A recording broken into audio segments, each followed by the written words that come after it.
আন্তর্জাতিক মাতৃভাষা দিবস উপলক্ষে সকাল থেকেই পাঠকের আনাগোনায় মুখর অমর একুশে বইমেলা। সেখান থেকে আমাদের সঙ্গে যুক্ত হয়েছেন সহকর্মী তাসফিহা উখরোজ।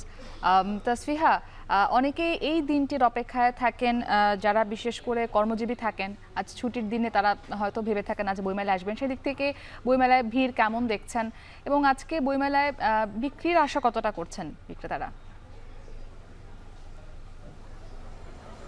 মুক্তি, যেমনটি আপনি বলছিলেন, আন্তর্জাতিক মাতৃভাষা দিবস উপলক্ষে কিন্তু আজকে বইমেলায় যে কাঙ্ক্ষিত যে প্রত্যাশা ক্রেতাদের বা পাঠকদের, সেটি কিন্তু বিক্রেতাদের কাছে আজ একটু বেশি। কারণ যেহেতু আজ আন্তর্জাতিক মাতৃভাষা দিবস, তার উপর আজ শুক্রবার অর্থাৎ সরকারি ছুটির দিন, তাই এখানকার যে বিক্রয় কর্মীরা রয়েছেন তারা আসলে আশা করছেন যে আজ মেলায় পাঠক সংখ্যা, তাদের কাঙ্ক্ষিত পাঠক সংখ্যা আসলে তারা পাবেন এবং তাদের যে বেচাকেনার বই বিক্রির যে আশা, সেটিও তারা আসলে পূরণ করতে পারবেন।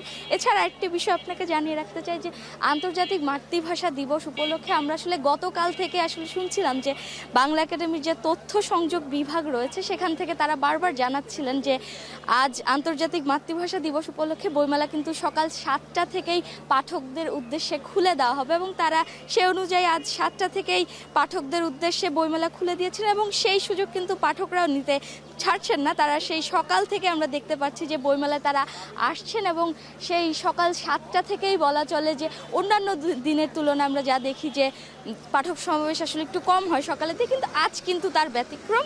আজ আসলে সেই সকাল থেকে আমরা বইমেলায় পাঠকের আনাগোনা দেখতে পাচ্ছি।